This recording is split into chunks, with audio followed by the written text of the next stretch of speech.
Hello everyone, welcome back to my YouTube channel VK ma'am J centre. हमारे YouTube channel में आप सबका बहुत बहुत स्वागत है। कैसे हैं आप सब? उम्मीद करते हैं आप सब बहुत अच्छे होंगे। इस सीरीज में हम लोग प्राचीन इतिहास से संबंधित प्रश्नों को सॉल्व कर रहे हैं। हमारी पिछली वीडियो को आप लोग ज़रूर देखिएगा, हमारे चैनल को सब्सक्राइब करिएगा। अब हम लोग बढ़ते हैं अगले प्रश्न पे। पहला प्रश्न है, किस विद्वान ने 1912 में हड़प्पा स्थलों से प्राप्त सामग्री पर रॉयल एशियाटिक सोसाइटी द्वारा प्रकाशित पत्रिका में एक लेख प्रस्तुत किया है? इसमें ऑप्शन पहला है जॉन मार्शल ने, दूसरा कनिंघम ने, तीसरा है जे.एफ. फ्लीट ने और चौथा है दयाराम साहनी ने। तो इस प्रश्न का जो सही आंसर होगा वह हो जाएगा जे.एफ. फ्लीट ने किया था। और 1924 में जॉन मार्शल ने लंदन पत्रिका में सिंधु सभ्यता की घोषणा की थी। यानी कि सिंधु सभ्यता की घोषणा किसने की थी? तो जॉन मार्शल ने की थी लंदन के सिंधु पत्रिका में। और इसका ऑप्शन तीसरा सही हो जाएगा। अगला प्रश्न है, निम्नलिखित सिंधु सभ्यता के स्थलों का मिलान कीजिए। ABCD ये चार स्थलों के नाम है। आमरी, सरायखोला, कोटला, निहंग, जूनी कुरान। इसका संबंध किन स्थलों से है? तो इधर पंजाब पाकिस्तान है, दूसरा है पंजाब भारत, तीसरा गुजरात और चौथा सिंध से। तो लोग देखते हैं कि जो आमरी है इसका संबंध किससे है? तो वो सिंध प्रांत से है। दूसरा सरायखोला का संबंध किससे है? तो वह पंजाब पाकिस्तान से संबंध है इसका, पंजाब और पाकिस्तान के कुछ जगह है। और तीसरा है कोटला निहंग, जिसका संबंध किससे है? तो पंजाब भारत से संबंध है इसका, कोटला निहंग का। और चौथा डी जो है जूनी कुरान जो है, इसका संबंध कहाँ से है? तो गुजरात राज्य से है। जैसे जो सिंधु सभ्यता के ये स्थल हैं, तो इसमें जो ए का हो जाएगा 4, बी का हो जाएगा 1, सी का हो जाएगा 2, डी का हो जाएगा 3। इस प्रश्न का जो सही ऑप्शन मिल रहा है वह पहला नहीं तो नहीं, लेकिन दूसरे में मिल रहा है इसका। तो इसका दूसरा ऑप्शन सही हो जाएगा। हम लोग देखते हैं कि सिंध जो है वो जूड़ी रोद्रो, कोटदजी, आमरी यहाँ से संबंधित है। पाकिस्तान जो है पंजाब पाकिस्तान से रहमान ढेरी, डेरा इस्लाम इस्माइल खान, जलीलपुर यह संबंधित है पंजाब पाकिस्तान से। और पंजाब भारत से संबंधित है रोपड़, संधोल, कोटला, निहंग, हरियाणा, बनावली। निहंग है और हरियाणा से क्या संबंधित है? तो बनावली है, राखीगढ़ी है, मिताधरा है। उसके बाद गुजरात से संबंधित है रंगपुर, देसलपुर, रोजदी, मालवा, सुरकुर्दा, कुंतासी, धोलावीरा। उत्तर प्रदेश आलमगीरपुर, बड़गाम और हुला से संबंधित है। अगले प्रश्न पे हम लोग आते हैं। अगला प्रश्न भी सुमेलित करने वाला ही है। इसमें लिख रहा है कि सिंधु सभ्यता का उत्पत्ति का क्रमिक विकास का सिद्धांत, जिसमें ग्रामीण संस्कृतियों से सिंधु सभ्यता का उदय हुआ है, इसे संबंधित प्राक सिंधु सभ्यता के स्थलों को सुमेलित करना है। तो पहले यहाँ ए है पिराक, पेरियानो, तरकाई किला, लिवान व सुकर और कोटदजी। इनको मिलान करना है दूसरे कॉलम से। तो जो पिराक है इसका जो संबंध है वह ए का संबंध है वह घोड़े के प्राचीनतम अवशेष से है। पेरियानो जो है इसका संबंध किससे है? तो इसका संबंध जो हो जाएगा वह हो जाएगा 4 मात्र देवी की मूर्तियों से। उसके बाद सी जो है, सी है तरकाई किला, इसका संबंध किससे हो जाएगा? तो किलाबंद नगर से हो जाएगा। और लिवान सुकर, इसका संबंध किससे हो जाएगा? पत्थर के औजार बनाने का कारखाना से हो जाएगा। और कोटदजी का जो संबंध होगा वह किससे होगा? तो घोड़े के प्राचीनतम अवशेष से। तो इसका जो ऑप्शन दूसरा होगा सही होगा। हम लोग देखते हैं जो प्राक हड़प्पा कालीन संस्कृतियाँ हैं, इसमें झोब संस्कृति, राणा घोड़ई, मुगल घोड़ई और पेरियानो। दूसरा है क्वांटा संस्कृति जो है पांडुरंगी, गुलाबी सफ़ेद मृदभांड मिले हैं।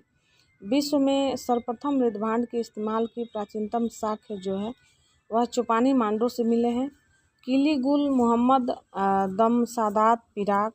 नाल संस्कृति जो है बलूचिस्तान से प्राप्त हुआ है, यहाँ से पत्थर के मनके, सेल खेड़ी की मुहर मिली है।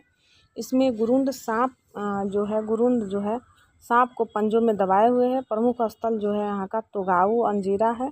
इसके अलावा सरायखोला जो है पंजाब से, गुमला रहमान ढेरी से, जालीपुर पंजाब से, कुल्ही दाह संस्कार का जो संबंध है, बालाकोट आमरी से, अल्लादीनो कोटदीज सिंध से, चौथी बीकानेर से, और सीसवाल जो है हरियाणा से संबंध है इसका। तो ये जो स्थल हैं और कौन कौन सी संस्कृतियां हैं वो कहाँ से प्राप्त हुई हैं, आप लोग वीडियो को रोक के देख सकते हैं। इसको नोट भी कर सकते हैं, वीडियो को रोकेंगे तो यह जो भी संस्कृतियां हैं ये यहाँ पे किन से संबंधित है तो ये प्राप्त हो जाएंगी। अगला प्रश्न हम लोग देखते हैं। अगला प्रश्न है, सिंधु सभ्यता की उत्पत्ति से संबंधित निम्नलिखित विचारों को सुमेलित कीजिए। सुमेरियन उपनिवेश है, बी है ईरानी बलूची ग्रामीण संस्कृति, सी है सोथी संस्कृति, डी है वैदिक आर्य, और ई है द्रविड़। तो इसमें हम लोग मिलान करेंगे। जो ऑप्शन है सुमेरियन उपनिवेश, इसका संबंध किससे है तो यह इसमें तीसरा ऑप्शन जो है Mortimer wheeler, garden child, John Marshall और डी कोसाम्बी से। बी है ईरानी बलूची ग्रामीण संस्कृति जो है, इसका संबंध किससे है तो इसका संबंध है fair service oblique Romila Thapar से। उसके बाद जो सोथी संस्कृति है, इसका संबंध जो है वह है अमलानंद घोष से और डीपी अग्रवाल से, आल चीन से। उसके बाद जो वैदिक आर्य है, इसका संबंध किससे है तो वह है टी.एन. रामचंद्रन के शास्त्री, पुसालकर, लक्ष्मण स्वरूप, एस.आर. राव से संबंध है। और द्रविड़ का जो संबंध है ई वाला, इसका संबंध दूसरा है सुनीति चटर्जी से है। तो हम लोग देखते हैं कि यह जो सुमिलित हो रहा है, ए का 3, बी का 5, सी का 4, डी का 1 और ई का 2। इसमें जो ये सुमिलित होने वाले ऑप्शन हैं, इस तरह से ये एक दूसरे से ये सुमेलित हो रहे हैं। तो इस प्रश्न का जो सही ऑप्शन होने वाला है कौन सा होगा, ए मिल जाएगा किससे, तीसरे से Mortimer wheeler, garden child, John Marshall और डी कोसाम्बी से। बी मिल जाएगा ईरानी बलूची ग्रामीण संस्कृति जो हैगा वो किससे संबंधित होगा, फेयर सर्विस एवं रोमिला थापर से। सी जो है वो हो जाएगा किससे संबंध हो इसका है तो अमलानंद घोष और डीपी अग्रवाल से और आलचीन से। और वैदिक आर्य जो है इसका संबंध किससे हो जाएगा, डी का तो 1 से हो जाएगा टी.एन. रामचंद्रन के शास्त्री, कुशालकर, लक्ष्मण स्वरूप, एस.आर. राव से। और द्रविड़ का जो संबंध है वह किससे हो जाएगा, ई का जो सही ऑप्शन मिलान होगा वह सुनीति चटर्जी से हो जाएगा। तो इस प्रश्न का जो सही ऑप्शन है वह 1, 2, 3, 4 में हम लोग देख रहे हैं कि जो पहला ऑप्शन है ए का 3, बी का 5, सी का 4, डी का 1 और ई का 2, तो ये ऑप्शन सही हो जाएगा। अगले प्रश्न हम लोग आते हैं। सिंधु सभ्यता के किस स्थल से गोल मेहराबों का प्रयोग किया गया है, यानी सिंधु सभ्यता के किस स्थल को बताना है कि वहाँ पे गोल मेहराबों का प्रयोग किया गया है। तो इसमें धौलावीरा है, लोथल है, कालीबंगा है और हड़प्पा है। तो इस प्रश्न का सही ऑप्शन कौन सा होगा बताना है। वह स्थल जहाँ पे गोल मेहराब का प्रयोग हुआ है। तो इस प्रश्न में जो ऑप्शन है धौलावीरा नहीं होगा, कालीबंगा नहीं होगा, हड़प्पा नहीं होगा, लेकिन लोथल इसका सही आंसर होगा, क्योंकि गोल मेहराब का जो प्रयोग हुआ है वह लोथल से हुआ है। सिंधु सभ्यता के का जो स्थल है लोथल, यहाँ से गोल मेहराब के प्रयोग का संबंध मिलता है, यानी गोल मेहराब का प्रयोग किया गया है लोथल में। तो इसका दूसरा ऑप्शन सही हो जाएगा, लोथल। इसके बाद हम लोग अगले प्रश्न पे आते हैं। सौंदर्य प्रसाधन सामग्री वक्राकार ईंट, किलेबंदी रहित बिल्ली का पीछा करते हुए कुत्ता, मनका उद्योग किस स्थल की विशेषता है, यानी सौंदर्य प्रसाधन सामग्री वक्राकार ईंट, किलेबंदी रहित जो स्थल है और बिल्ली का पीछा करते हुए कुत्ता, मनका उद्योग, इसका कौन से स्थल से संबंध है बताना है। पहला है लोथल, दूसरा है कालीबंगा, तीसरा है सूत कोटदा और चौथा है चन्हू दरो। तो इसका जो चौथा ऑप्शन है वो सही हो जाएगा, चन्हू दरो से। अगले प्रश्न पे हम लोग आते हैं, देखते हैं। सिंधु घाटी सभ्यता से संबंधित असत्य कथन की पहचान कीजिए। 4 ऑप्शन दिए गए, इसमें असत्य कथन बताना है। पहला है सिंधु सभ्यता में असमानता उदय हो चुका था, दूसरा है निजी संपत्ति का प्रादुर्भाव हो चुका था, तीसरा है हड़प्पा सभ्यता का उदय बलूचिस्तान की ग्रामीण संस्कृतियों से हुआ था। और चौथा है सिंधुवासी पत्थर के औजारों का प्रयोग नहीं करते थे। तो इसमें असत्य कथन बताना है। तो इसमें हम लोग देखते हैं कि जो सिंधु सभ्यता है इसमें असमानता का उदय हो चुका था, ये सही बात है। निजी संपत्ति का प्रादुर्भाव हो गया था, ये भी सही बात है। तीसरा जो है हड़प्पा सभ्यता का उदय बलूचिस्तान की ग्रामीण संस्कृतियों से हुआ है, तो इस कथन में भी सत्यता है। और इसका जो चौथा ऑप्शन है सिंधुवासी पत्थर के औजारों का प्रयोग नहीं करते थे, तो इसका जो चौथा ऑप्शन है वह कथन जो है असत्य हो जा रहा है। तो इस प्रश्न का जो असत्य कथन है वो कौन सा है? 4 है। तो इसका असत्य कथन 4 है, तो इसका आंसर भी 4 हो जाएगा इस प्रश्न का। सिंधुवासी पत्थर के औजार को प्रयोग नहीं करते थे लेकिन वो करते थे। अगले प्रश्न में हम लोग आते हैं सिंधु घाटी सभ्यता से संबंधित सत्य कथन को पहचानिए। अब इसमें सत्य कथन बताना है। पहला है सर्वाधिक मोहरें मोहनजोदड़ो से तथा सर्वाधिक अभिलेख युक्त मोहरें हड़प्पा से मिली हैं। दूसरा है सूती कपड़े के साक्ष्य लोथल से मिले हैं। तीसरा है सिंधु सभ्यता में सर्वाधिक प्रजाति प्रोटो ऑस्ट्रेलियाड हैं। और चौथा है नहर के अवशेष मुंडी गाक अफगानिस्तान से मिले हैं। तो इस प्रश्न में क्या बताना है? इस प्रश्न में बताना है सत्य कथन। तो इसमें 3 कथन जो हैं असत्य हैं और एक कथन जो है वह सत्य है। तो इसका जो पहला कथन है सर्वाधिक जो मोहरें हैं मोहनजोदड़ो से तथा सर्वाधिक अभिलेख जो है अभिलेख युक्त मोहरें हड़प्पा से मिली हैं। तो सर्वाधिक मोहरें कहाँ से मिली हैं? तो मोहनजोदड़ो से मिली हैं। और सर्वाधिक अभिलेख युक्त मोहरें कहाँ से मिली हैं? तो वह हड़प्पा से मिली हैं। इसका सही ऑप्शन कौन सा हो जाएगा? पहला हो जाएगा सूती कपड़ा जो है मोहनजोदड़ो से प्राप्त हुआ है। सर्वाधिक प्रजाति भूमध्य सागरीय है और नहर के अवशेष सोतु धुई से प्राप्त हुए हैं। तो इस प्रश्न का सही ऑप्शन कौन होगा? पहला होगा। अगले प्रश्न पे हम लोग आते हैं सिंधु लिपि के बारे में असत्य कथन कौन सा है। अब सिंधु लिपि के बारे में असत्य कथन बताना है। तो इसमें 4 कथन है। पहला है सिंधु लिपि में 250 से 400 अक्षर हैं, इनमें 64 मूल चिन्ह हैं। दूसरा है सबसे बड़ा अभिलेख धौलावीरा से मिला है जिसमें 17 शब्द हैं। तीसरा है इसे वेस्टोफेदन या गोमूत्र लिपि कहा जाता है। और चौथा है इस लिपि को पढ़ा जा चुका है। तो इन चारों ऑप्शन में जो कथन असत्य है वह बताना है। तो इसका जो चौथा कथन है यह लिपि पढ़ा जा चुका है, तो यह गलत कथन है, इसलिए इसका ऑप्शन चौथा सही हो जाएगा।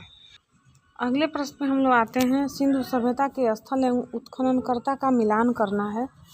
तो जो उत्खननकर्ता है वो एक कॉलम में है और ये पहले कॉलम में स्थल का नाम है राखीगढ़ी, दूसरा आलमगीरपुर, तीसरा धौलावीरा, चौथा है बनावली। अब इस प्रश्न का जो मिलान होगा क्या होगा? तो राखीगढ़ी जो है इसका संबंध किससे होगा? तो इसका संबंध जो होगा सूरजभान से होगा। आलमगीरपुर इसके उत्खननकर्ता कौन है? तो वह है यज्ञदत्त शर्मा हैं। धौलावीरा के उत्खननकर्ता कौन है? तो सी का वह है जेपी जोशी। और चौथा इसका डी है बनावली, इसके उत्खननकर्ता कौन है? तो ये है कौन है? तो रविंद्र सिंह बिष्ट हैं। तो इस प्रश्न का जो सही ऑप्शन होगा वह 4 ऑप्शन है। ए का 2, बी का 1, सी का 3, 4 का डी। दूसरा ए का 1, बी का 2, सी का 3, 4 डी का 4। तीसरा है ए का 2, बी का 4, सी का 3, डी का 1। और चौथा है ए का 3, बी का 2, सी का 1 और डी का 4। तो इसमें हम लोग देखते हैं कि जो राखीगढ़ी है इसका संबंध किससे है? तो उसका संबंध सूरजभान से है, तो इसका पहला ऑप्शन ही सही हो रहा है, तो इसलिए। और बी का संबंध किससे है? 1 से है, यानी कि यज्ञदत्त शर्मा से, तो इसका पहला ऑप्शन सही हो जाएगा। बाकी 3 इसके जो ऑप्शन है वह 3 ऑप्शन गलत हो जाएंगे। अगला प्रश्न हम लोग देखते हैं कि किस उत्खननकर्ता को डाकुओं ने हत्या कर दी थी। तो इसमें पहला ऑप्शन है गोपाल मजुमदार का, दूसरा है यज्ञदत्त शर्मा का, तीसरा है जेपी जोशी का और चौथा है रंगनाथ राव का। इस प्रश्न का सही ऑप्शन कौन सा होगा? यानी ऐसे उत्खननकर्ता जिनका डाकुओं ने हत्या कर दी थी। तो इन चारों ऑप्शन में से कौन सा ऑप्शन सही हो जाएगा? तो हम लोग देखते हैं, गोपाल मजुमदार हैं, इनकी हत्या डाकुओं ने की थी और ये उत्खनन करता थे। अगला प्रश्न है, सिंधु सभ्यता की सामाजिक जीवन में कौन सा तत्व शामिल नहीं था? अब पहला है, नारियों की दशा सम्मानजनक थी, परिवार सत्तात्मक थे, पर्दा प्रथा, बाल विवाह, सती प्रथा का प्रचलन नहीं था। दूसरा है, अधिकांश मूर्तियां सेल खेड़ी से निर्मित तथा वस्त्र पहने हुए हैं। तीसरा है, जाति प्रथा, छुआछूत, वर्ग भेद प्रचलन में नहीं था। और चौथा जो है, समाज में जादू टोना, ताबीज, औषधि प्रयोग, नुकीली टोपियाँ, शतरंज, पासा, शिकार, पशु बलि, नृत्य गायन आदि का उल्लेख मिलता है। तो सिंधु सभ्यता के सामाजिक जीवन में इन सब में से कौन सा जो तत्व है वो शामिल नहीं था? तो इसमें जो दूसरा कथन है, अधिकांश मूर्तियां सेल खेड़ी से निर्मित व वस्त्र पहने हुए हैं, तो ये गलत कथन है। तो इसलिए इसका जो दूसरा ऑप्शन होगा वह सही हो जाए, दूसरा ऑप्शन सही हो जाएगा। हम लोग देखते हैं कि सिंधु सभ्यता की जो ईंटें थी इस पर चित्र नहीं मिलते हैं। एकमात्र अपवाद का है जहाँ से अलंकृत ईंटें मिली हैं। सिंधु सभ्यता के मृद भांड के ऊपर लेख नहीं मिले हैं। एकमात्र अपवाद कालीबंगा। सिंधु सभ्यता की जो मोहरें हैं वो सेल खेड़ी पत्थर से निर्मित थी, जबकि मृण मूर्तियाँ जो है टेराकोटा यानी जो मिट्टी की मूर्तियों को आग में से पकाया जाता था, यह मृण मूर्तियाँ टेराकोटा जो है इससे निर्मित थी। तो इस तरह से जो इस जो प्रश्न था इसका यहाँ पे इसका एक्सप्लेनेशन है। आगे हम लोग प्रश्नों को देखते हैं। सिंधु सभ्यता के स्थल तथा उसके उत्खननकर्ताओं को सुमेलित करिए। तो पहला है सतका कोह, तीसरा है सुतका गेंडोर, उसके बाद है कोटदजी और है चन्हू दड़ो। तो इस प्रश्न का उत्खनन करते जो है इस प्रश्न में उनसे मिलान करना है। तो हम लोग देखते हैं जो उत्खनन करता हैं उनका नाम है आर.एल. स्टेन, डेल्स, मजुमदार और मैके अफजल अहमद खान। तो ये किससे संबंधित है? हम लोग देखते हैं कि सतका कोह जो है यह जो है यह संबंध रखता है, इसके उत्खननकर्ता कौन है? तो डेल्स हैं। सुतका गेंडोर जो है इसके उत्खननकर्ता कौन है? तो वह आर.एल. स्टेन है। कोटदजी इसके जो उत्खनन करता हैं वह हैं फजल अहमद खान। और चन्हू दरो इसके जो उत्खनन करता है उनका नाम है मजुमदार और मैके। तो इसका जो ऑप्शन तीसरा है इसमें ये सही मिलान है। इसमें ए का 2, बी का 1, सी का 4 और डी का 3। तो इसका ऑप्शन तीसरा सही हो जाएगा। एक्सप्लेनेशन हम लोग देखते हैं। हड़प्पा रावी नदी के किनारे है और इसके उत्खननकर्ता दयाराम साहनी थे। 1921 में इसका उत्खनन हुआ था। मोहनजोदड़ो जो है सिंधु नदी के किनारे है। रखाल दास बनर्जी इसके उत्खनन करता है 1922 में। मैके काशीनाथ दीक्षित मार्शल जो है ये है। लोथल जो है वह भोगवा नदी के किनारे है। और S.R. राव ये उत्खनन करता है 1957 में। कालीबंगा जो है घग्गर नदी के किनारे है और खोज इसका किए हैं अमलानंद घोष ने 1953 में। उत्खनन इसका बीबी लाल बीके थापर ने किया है 1961 में। चन्हू दरो जो है सिंधु नदी के किनारे है और उत्खनन करता है N.C. मजुमदार और मैके 1931 में। रंगपुर जो है वह भादर नदी के किनारे है और माधव स्वरूप वस्त्र जो है इसके उत्खनन करता है 1931 में इसका उत्खनन हुआ है। बनवाली रंगोई नदी के किनारे स्थित है और रविंद्र सिंह बिष्ट इसके उत्खनन करता थे। 1973 में इसका उत्खनन हुआ था। उसके बाद आलमगीरपुर जो यूपी का है वह हिंडन नदी के किनारे है और वाई.डी. शर्मा इसके उत्खनन करता थे। 1958 में इसका उत्खनन हुआ था किसका? आलमगीरपुर का। और अगला है कोदजी स्थान है यह सिंधु नदी के किनारे है। धुर्रे 1935 में। फजल अहमद 1955 में इसके उत्खनन करता रहे हैं। उसके बाद है सुरकोटदा जो है वह गुजरात में स्थित है और इसके उत्खननकर्ता जो हैं जेपी जोशी हैं। 1964 ईस्वी में धौलावीरा नामक स्थल गुजरात में स्थित है और इसके उत्खननकर्ता जो हैं वह जेपी जोशी हैं। और 1991 में इसका उत्खनन हुआ था, किसका? धौलावीरा का। तो आज हम लोगों ने प्राचीन इतिहास से संबंधित मेन प्रश्नों को देखा है। हमारी वीडियो को आप लोग लाइक, सब्सक्राइब, कमेंट अवश्य करिएगा।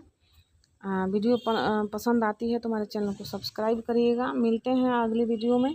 Thanks for watching this video. जय हिंद, वंदे मातरम।